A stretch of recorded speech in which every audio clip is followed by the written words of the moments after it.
Narinig na natin yung sinabi ng Panginoong Jesus, "Ask, and you shall receive. Seek, you will find. Knock, and the door shall be opened to you. For the one who knocks will always have the door opened to him."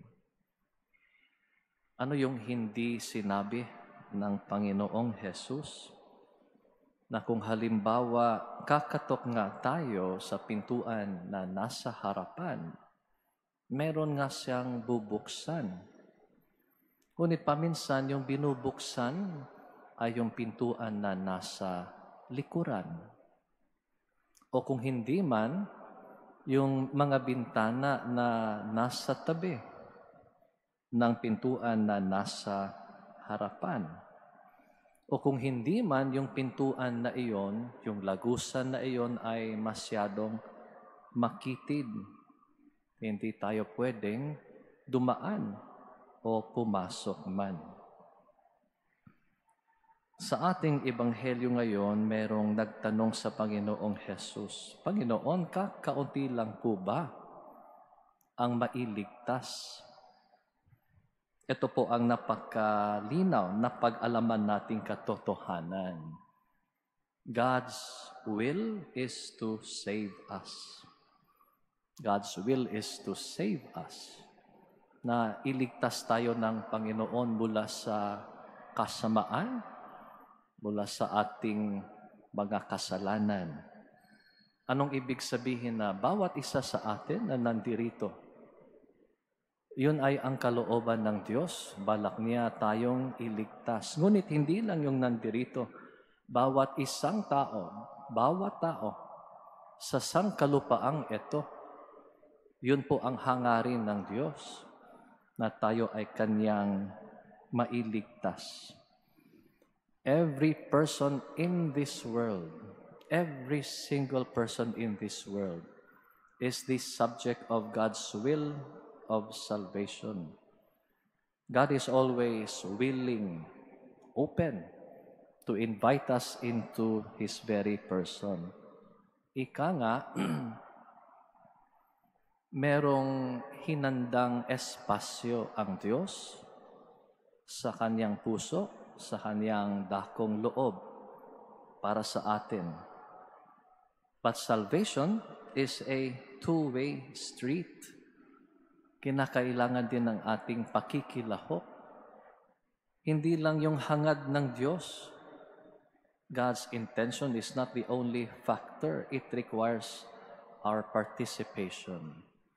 Kaya yung napag-alamang katotohanan, God will never change in His desire to save us.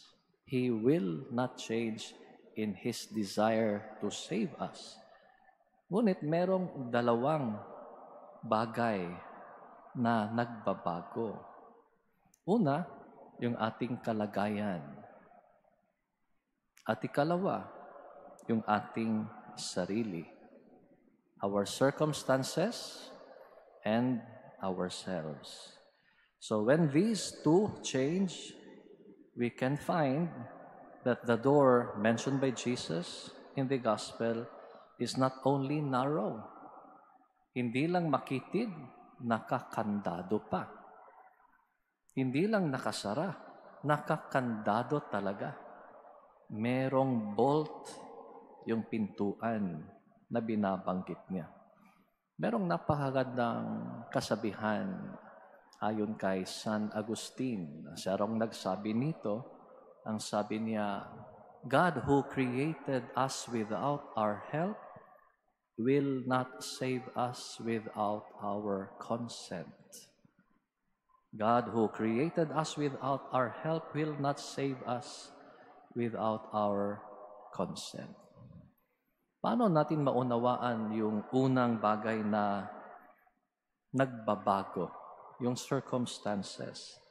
Siguro sa isang totoong pangyayari. There are many stories that have resulted from tragic events. But this is one of the more poignant story. Minsan, August of 2013, no? Meron akong kakilala, nagtagpo kami, nagkita doon sa Pius XII Catholic Center. May simbahan doon ng parokyang Santa Maria Goretti. Di po ba? At nung nagkita kami, I said, "Hi, hello, kamusta na? Oh, buti nandito ka." "Opo, Father." Paalis na po siya, pauwi. And he told me, "Dumaan muna ako dito sa simbahan, Father, dahil meron akong dinadarasal."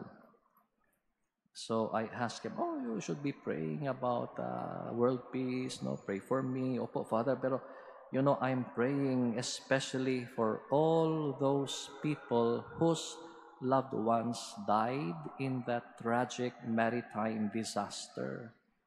She was referring to the August 16, 2013 sinking of a passenger ship near the port of Cebu. No? Dahil yung barkong yon sumalpok sa isang cargo ship. There were 750 passengers of that ship. 114 died. 23 were missing. Sabi niya, "I'm praying for those people whose loved ones died in the sinking of that ship."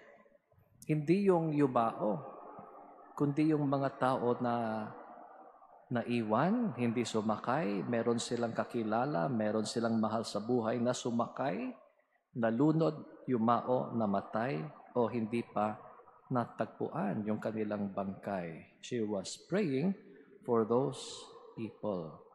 Dahil sabi niya, they may be angry at that moment at their loved ones who took that ship before the tragic event took place. And I pray for them because, sabi niya, they may always have thought that there would be time to make peace. Siguro may samang loob, merong hinanakit, no? And they may have thought there may be more opportunity to be reconciled. Di po ba?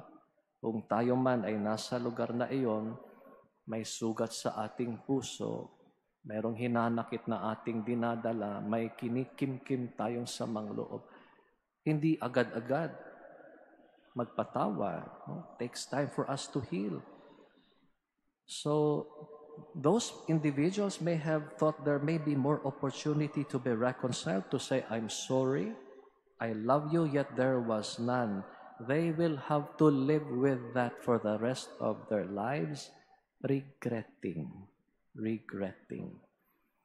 Kaya, yung kalagayan natin ng ating buhay, nababago. Circumstances in our life change. What is possible today may not be possible tomorrow. The people whom we need to be reconciled will not always be with us.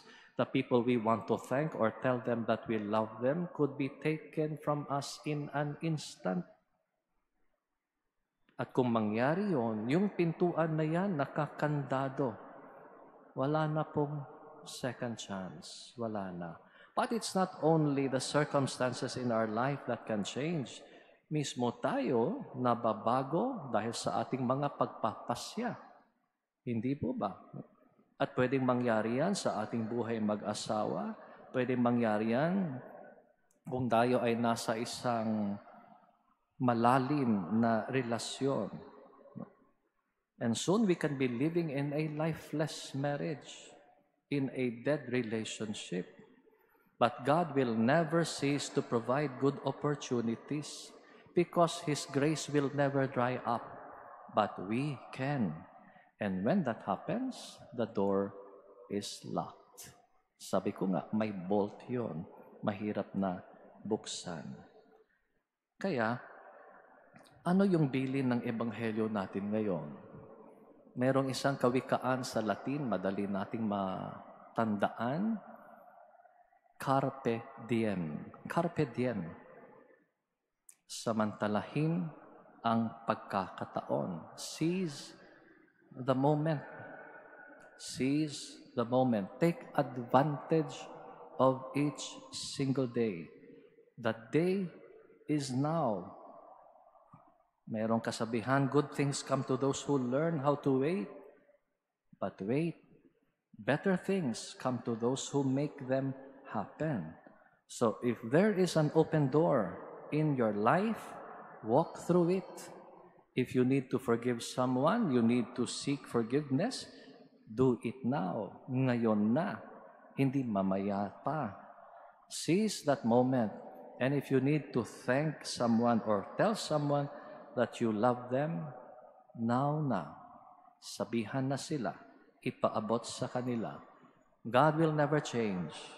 But our lives, our circumstances can. Kaya, carpe diem, seize the moment, seize the opportunity, or live and die regretting. He who presents himself at the door of God's heart while thinking that that door should be close to him has every hope of finding that door opened.